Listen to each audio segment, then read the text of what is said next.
দেখো, আজকের ক্লাসটি খুব গুরুত্বপূর্ণ ক্লাস হতে চলেছে এবং আজকের এই ক্লাসটি হলো দশম শ্রেণীর ক্লাস, ক্লাস 10। আজ আমরা বাংলা কোনি উপন্যাসের একটা বিশেষ প্রশ্ন, কোনি গল্প থেকে আজ আমরা একটা বিশেষ প্রশ্ন আলোচনা করব এবং সেই প্রশ্নটি হলো কোনির জীবনে খিদ্দার ভূমিকা এবং কোনির সঙ্গে খিদ্দার বাৎসল্যের সম্পর্ক আলোচনা করো। প্রশ্নটা একটু লিখে নাও। কোনির জীবনে খিদ্দার ভূমিকা এবং কোনির সঙ্গে তার বাৎসল্যের সম্পর্ক আলোচনা করো। জয়েন দ্য ক্লাস, এসা জয়েন কর। হ্যাঁ, তো আজ আমরা এই গুরুত্বপূর্ণ প্রশ্নটি নিয়ে আলোচনা করব। That is very very important. Clear? আজকে আমরা যে প্রশ্নটি আলোচনা করছি সেটি হলো কোনির জীবনে খিদ্দার ভূমিকা এবং খিদ্দার সঙ্গে তার বাৎসল্যের সম্পর্ক। আমাকে খুব ভালো করে শুনতে হবে, প্লিজ লিসেন টু মি। দেখো, আমরা প্রথমেই বলি কোনি উপন্যাসে মূলত দুটি চরিত্র, মুখ্য চরিত্র। একদিকে হচ্ছে ক্ষিতিশ সিংহ আর অন্যদিকে হচ্ছে কোনি। ক্ষিতিশ সিংহ হলেন একজন সাঁতারের প্রশিক্ষক, আর কোনি হলো একেবারে একটা দরিদ্র পরিবারের, পিতৃহারা এক দরিদ্র পরিবারের খুবই অসহায় কন্যা সন্তান। তো এখন আমরা এই কোনি গল্পটি পাঠ করে আমরা দেখি যে ক্ষিতিশ সিংহ ওরফে খিদ্দা, কোনির খিদ্দা, যাকে কোনি খিদ্দা বলেই ডাকত, সেই ক্ষিতিশ সিংহ কোনিকে আবিষ্কার করেছিল গঙ্গার ঘাটে আমবারুণী উৎসবে, যখন ওই দেবতার উদ্দেশ্যে উৎসর্গীকৃত আমকে কুড়িয়ে আনার জন্যে। সেই যে তাকে সাঁতার কাটতে তিনি দেখেছিলেন, ক্ষিতিশ সিংহ তাকে দেখেছিলেন, তখন থেকেই তার মনে মনে একটা বাসনা জেগেছিল যে এই মেয়েটিকে তিনি একেবারে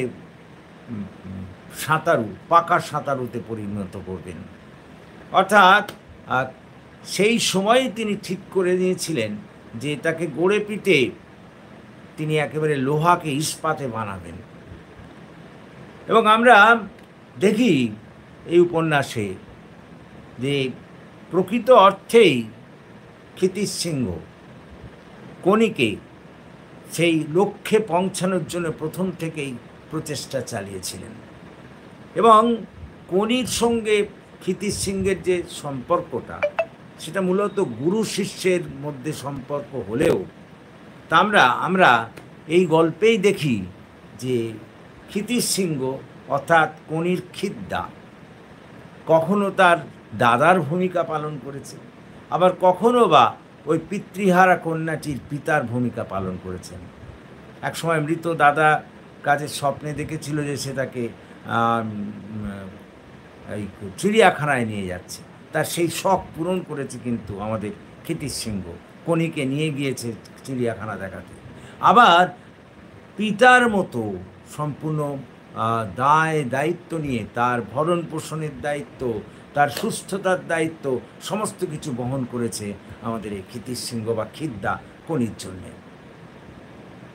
আমরা এই গল্পেই দেখি যে কোনিকে যোগ্য সাঁতারু করে তোলার জন্যে সে তার নারীর সম্পর্ক, ক্ষিতিশ সিংহ তার নারীর সম্পর্ক জুপিটার ক্লাব ত্যাগ করে শত্রু পক্ষের অ্যাপেলো ক্লাবে যোগদান করেছে কেবলমাত্র কোনির জন্য। আমরা আরও দেখি এই গল্পে কোনিকে প্রতিষ্ঠিত করার জন্য, কোনিকে যোগ্য সাঁতারু হিসেবে পরিণত করার জন্য ক্ষিতিশ সিংহ তার নিজের জীবনে সব সুখ স্বাচ্ছন্দ্য আহ্লাদ, নিজের সংসারের সব দাবি দাওয়া সব কিছু উপেক্ষা করেছেন, করে কোনিকে তৈরি করার কাজে নেমেছেন। আমরা এই গল্পে আরও দেখি যে কোনির সঙ্গে যে আমাদের ক্ষিতিশ সিংহের যে সম্পর্ক, সেটা হচ্ছে সম্পূর্ণ বাৎসল্যের সম্পর্ক। স্নেহ মায়া মমতা একদিকে আর যেমন আছে, তেমন অন্যদিকে আছে কঠিন রুক্ষতা। যখনই কোনি ক্লান্ত হয়ে জল থেকে উঠে পড়তে চেয়েছে, তখন কোনো বাঁশের লাঠি বা ইট পর্যন্ত নিয়ে ধাওয়া করেছে কোনিকে, যাতে সে আরও বেশিক্ষণ ধরে সাঁতার প্র্যাকটিস করে।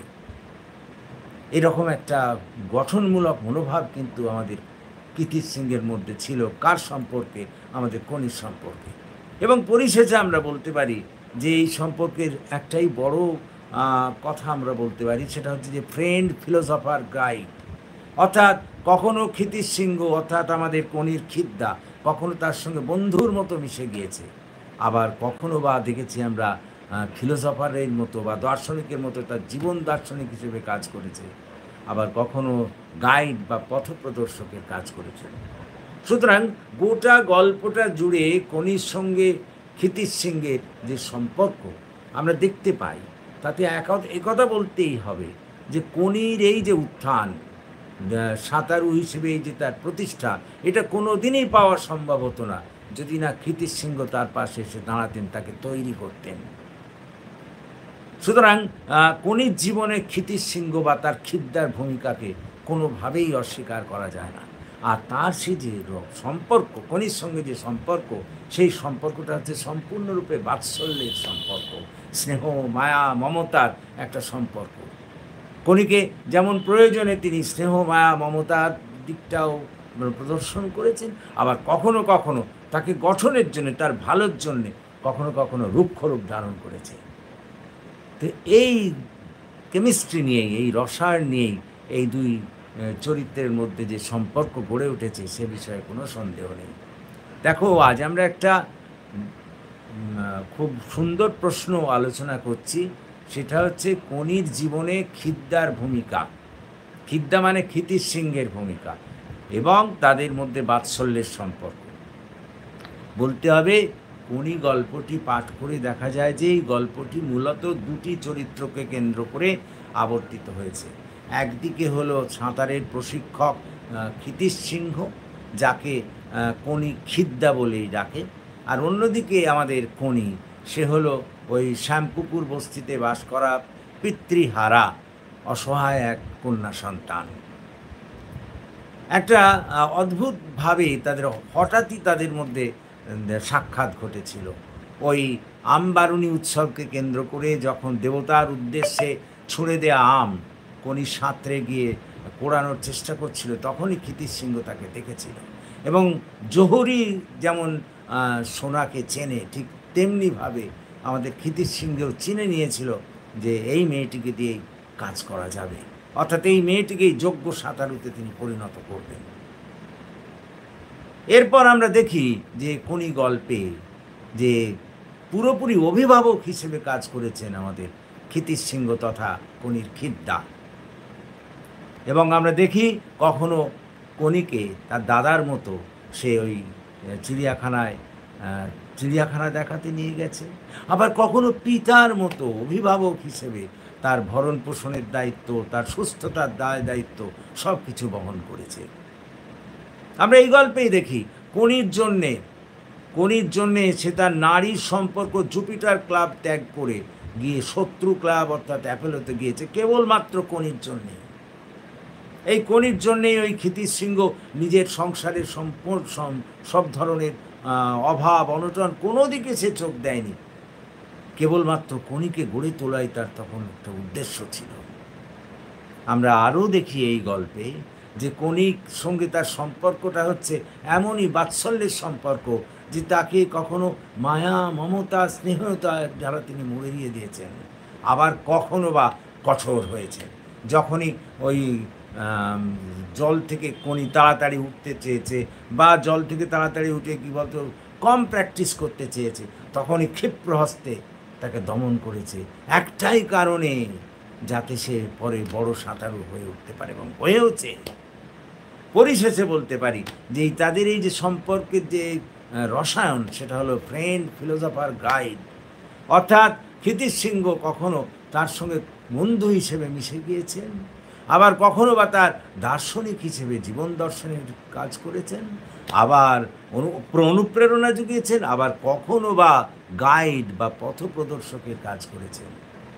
সুতরাং এই সিদ্ধান্তেই আমরা আসতে পারি, যদি না ক্ষিতিশ সিংহ থাকতেন, তাহলে কিন্তু কনির পক্ষে কোনোদিনই ওই জাতীয় স্তরের সাঁতারু হয়ে ওঠা সম্ভব হতো না। এই সব দিক দিয়ে বিচার করলে কোনির জীবনে ক্ষিতিশ সিংহের বা তার খিদ্দার ভূমিকাকে অস্বীকার করা যায় না। এবং একই সঙ্গে তাদের মধ্যে যেটা বাৎসল্যের সম্পর্ক গড়ে উঠেছিল সেটাকেও অস্বীকার করা যায় না। এইটাই আমরা লিখব। ক্লিয়ার? লিখতে শুরু করো, লিখতে শুরু করো। মতি নন্দী রচিত, তাড়াতাড়ি। মতি নন্দী রচিত কোনি উপন্যাস যদি পর্যালোচনা করা যায় তাহলে দেখা যাবে যে এই উপন্যাসটি মূলত দুটি মুখ্য চরিত্রকে কেন্দ্র করে গড়ে উঠেছে। তাহলে দেখা যাবে যে এই উপন্যাসটি মূলত দুটি মুখ্য চরিত্রকে কেন্দ্র করে গড়ে উঠেছে এবং এই দুটি মুখ্য চরিত্র হলো যথাক্রমে ক্ষিতিশ সিংহ, যিনি কোনির খিদ্দা হিসেবেই পরিচিত, এবং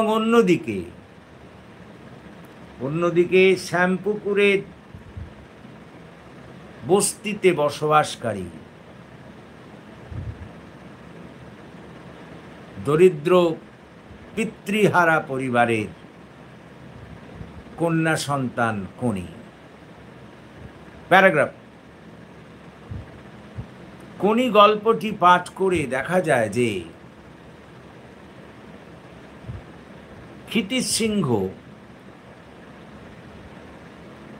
পেশায় ছিলেন একজন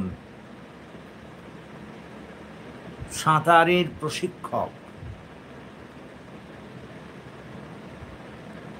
হঠাৎই তিনি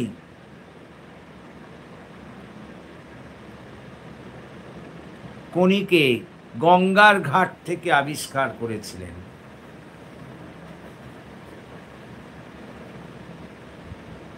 আমবারুণী তিথিতে সাধারণ মানুষ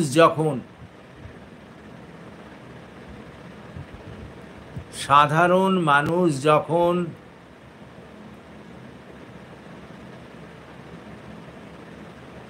দেবতার উদ্দেশ্যে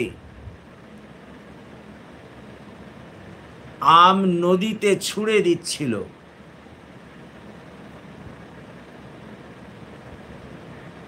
তখন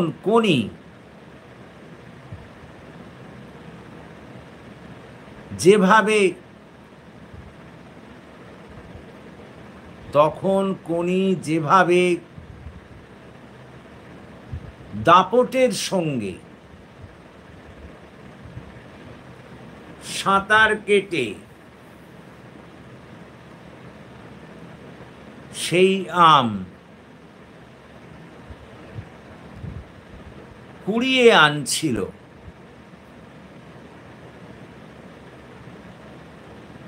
তা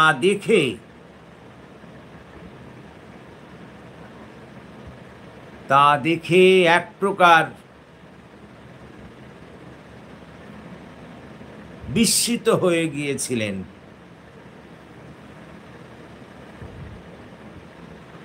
ক্ষিতিশ সিংহ তথা কোনির খিদ্দা। এবং সেই দিনই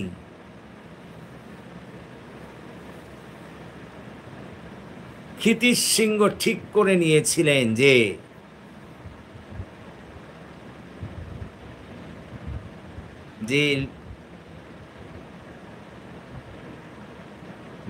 এই লোহারূপী কোনিকে তিনি ইস্পাতে পরিণত করবেন, অর্থাৎ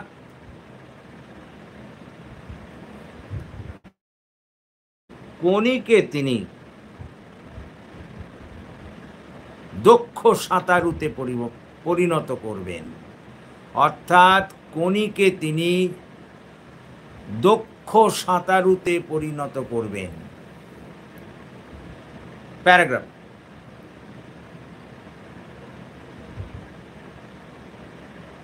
এই ধারণাকে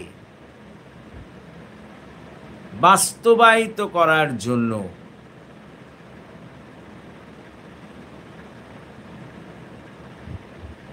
ক্ষিতিশ সিংহ তথা খিদ্দা কোনিকে গড়ার কাজে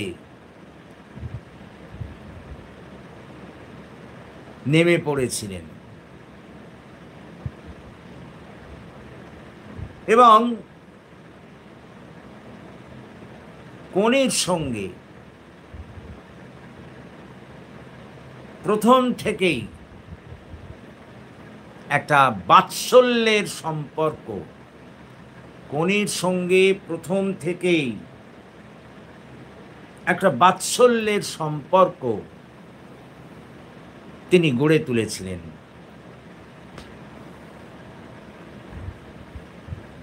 তিনি একাধারে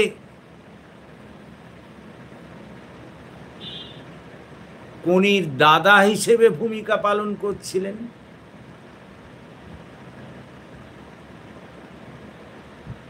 এই গল্পেই দেখা যায়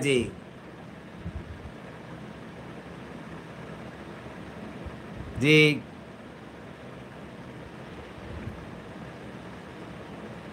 কোনিকে তার দাদার মতো তিনি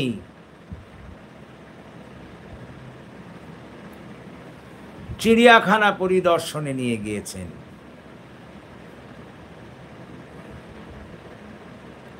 আবার অন্যদিকে তিনি আবার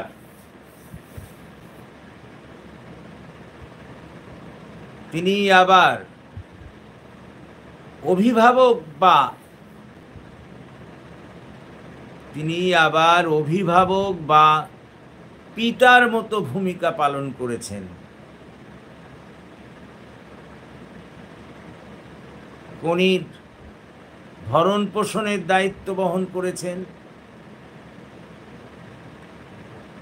অসুস্থতার সময় চিকিৎসার ব্যয়ভার বহন করেছেন।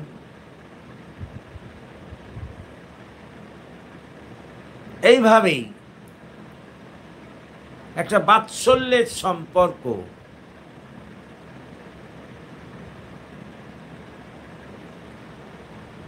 খিদ্দার সঙ্গে কোনির গড়ে উঠেছে। প্যারাগ্রাফ। কোনি গল্পটি পাঠ করে আরও দেখা যায় যে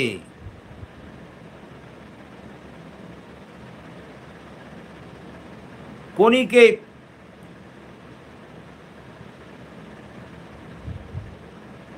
দক্ষ সাঁতারুতে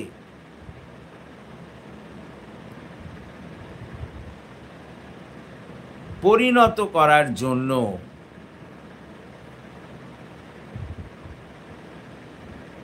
ক্ষিতিশ সিংহ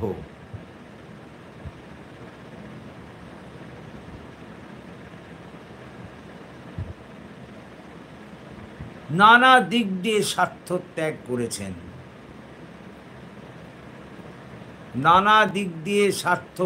করেছেন, যেই জুপিটার ক্লাবের সঙ্গে তার নারীর সম্পর্ক ছিল,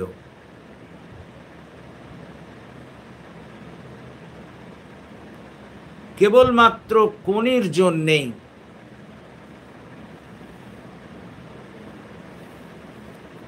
সেই জুপিটার ক্লাব ত্যাগ করে তিনি শত্রু ক্লাব অ্যাপোলোতে যোগ দিয়েছেন। কেবলমাত্র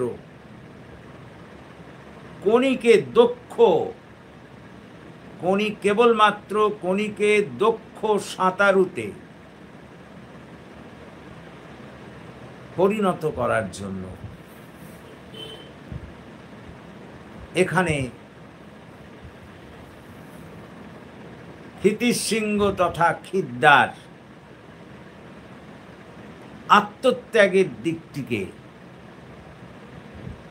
আত্মত্যাগের দিকটিকে স্বীকার করতেই হয়।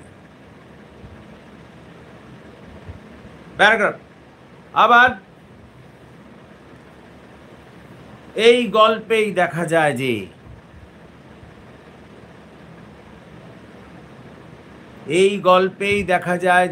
কণিকে দক্ষ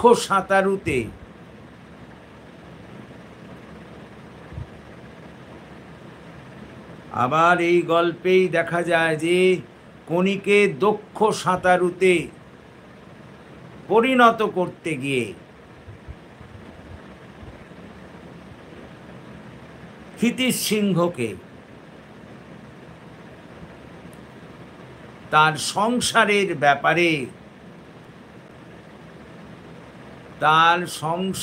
ব্যাপারে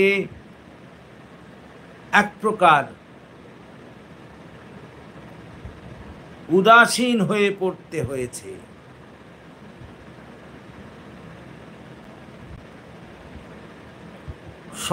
সংসারের সুখ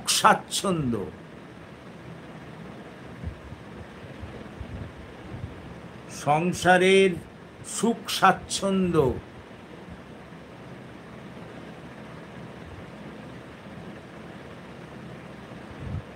দেখার দিকে তিনি লক্ষ্যও দেননি। কেবলমাত্র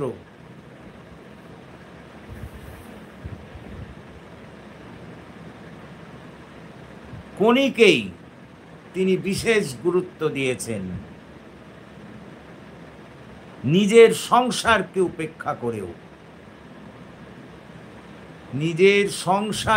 উপেক্ষা করেও স্বাভাবিকভাবে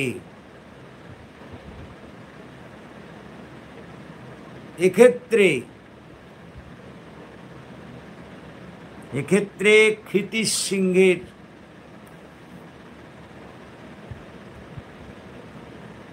নিঃস্বার্থ ভূমিকাটি লক্ষণীয়।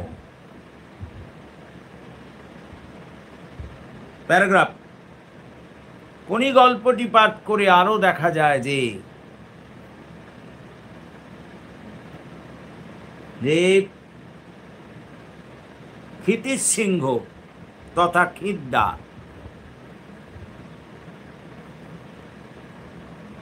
কনির প্রতি যেমন স্নেহ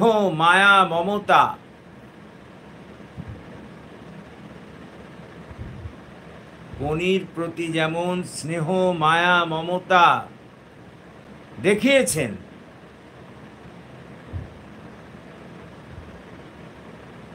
ঠিক তেমনই ভাবে কখনো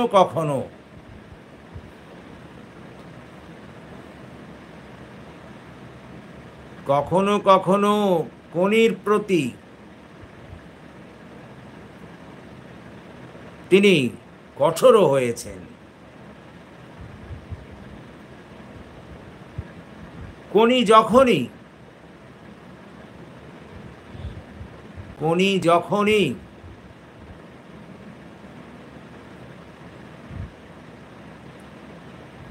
অনুশীলন কম করে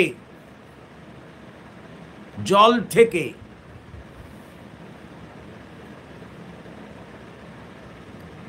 উঠে পড়তে চেয়েছে,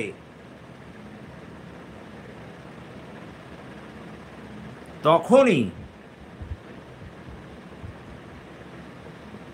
ক্ষিতিশৃঙ্গ তথা কনির খিদ্দা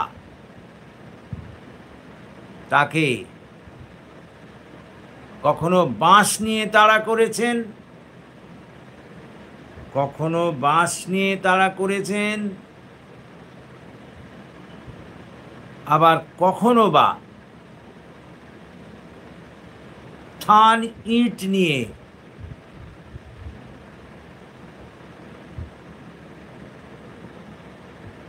তারা করেছেন।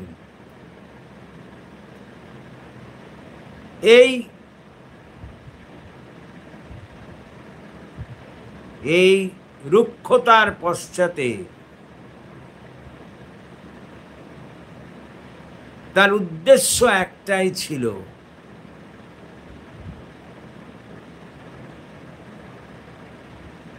কোনিকে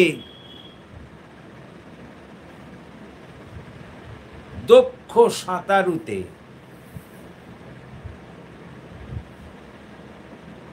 পরিণত করা। পরিণামে যা তিনি করে দেখিয়েছেন,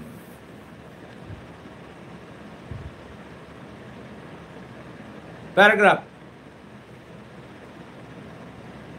কোনি গল্পে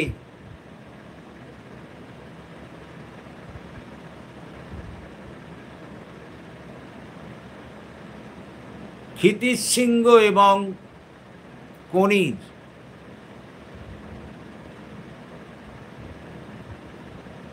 সম্পর্কের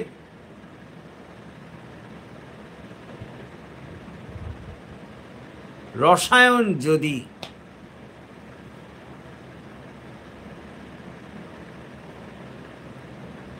বিশ্লেষণ করা যায়,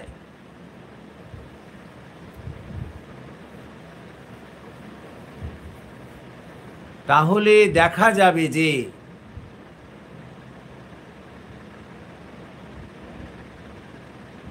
এই সম্পর্কটা ছিল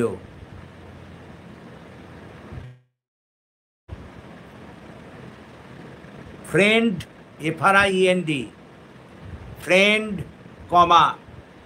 ফিলোজফার, PHILOSOPHER, ফিলোজফার এবং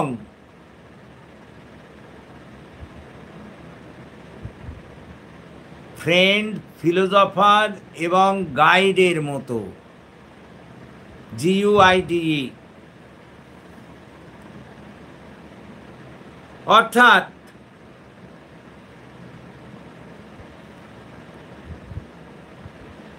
কখনো তিনি কোনির সঙ্গে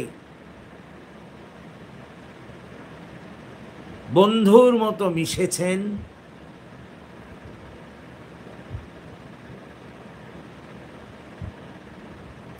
আবার কখনো বা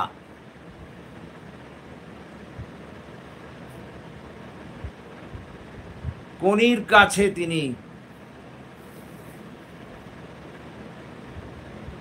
দার্শনিকের ভূমিকা পালন করেছেন তথা তাকে অনুপ্রেরণা দান করেছেন।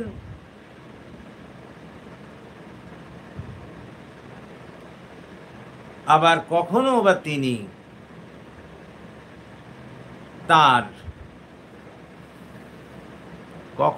তিনি তার পথপ্রদর্শকের কাজ করেছেন। প্যারাগ্রাফ। সুতরাং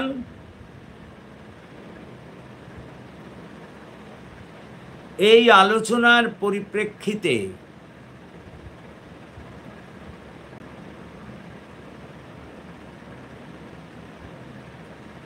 একথা নিঃসন্দেহে বলা যায়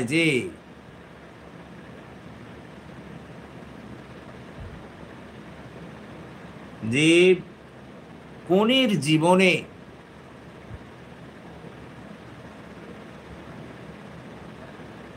ক্ষিতিশৃঙ্গ বা খিদ্দার ভূমিকা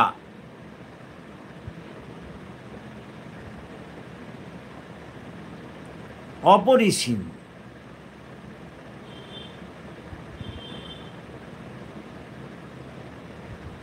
তিনি কোনির পাশে এসে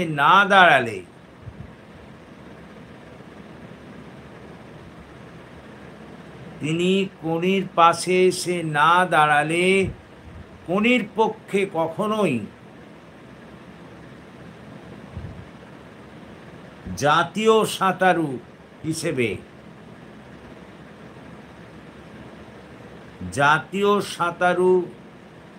হিসেবে দক্ষতা অর্জন করা সম্ভব হতো না।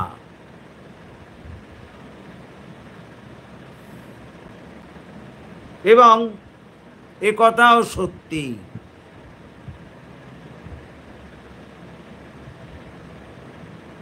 এখানে ক্ষিতিশৃঙ্গ এবং কোনির মধ্যে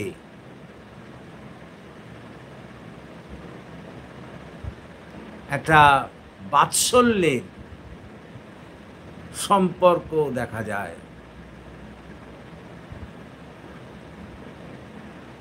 অর্থাৎ স্নেহ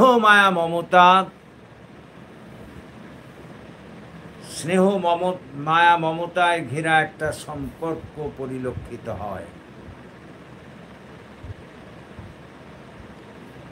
কোনি তার নিজের কেউ না হলেও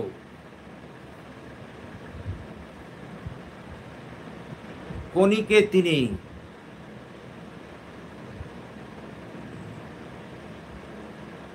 নিজ ভগ্নী বা কন্যা সম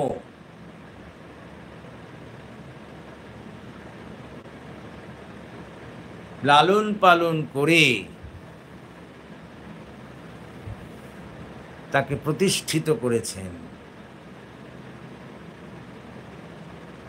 এই সব দিক দিয়ে বিচার করলে এ কথাই বলা যায়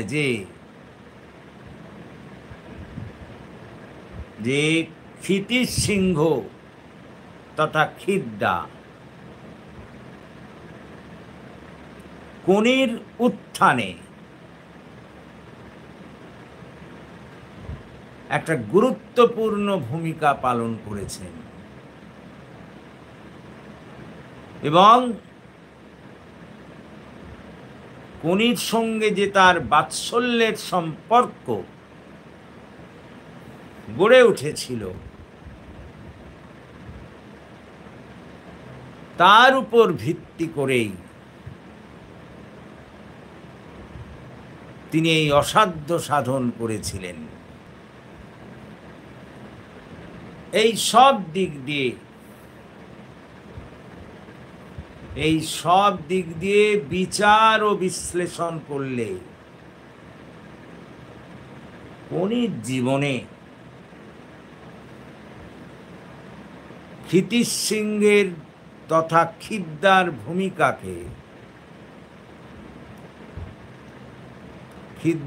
ভূমিকাকে কোনোভাবেই অস্বীকার করা যায় না।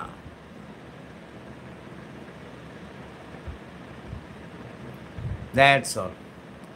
সুতরাং আজকে আমরা খুব ইম্পর্টেন্ট জিনিস করলাম কোনি গল্প থেকে, সেটা হলো কোনির জীবনে ক্ষিতিশৃঙ্গের ভূমিকা তথা খিদ্দার ভূমিকা এবং কোনির সঙ্গে তার বাৎসল্যের সম্পর্ক। তো আশা করি তোমরা এটা লিখতে পেরেছো। ঠিক এইভাবে লিখতে হবে, এটা খুব ইম্পর্টেন্ট প্রশ্ন, এইভাবে লিখতে হবে এবং এইভাবে লিখলেই ভালো নম্বর কিন্তু পাওয়া যাবে। ক্লিয়ার?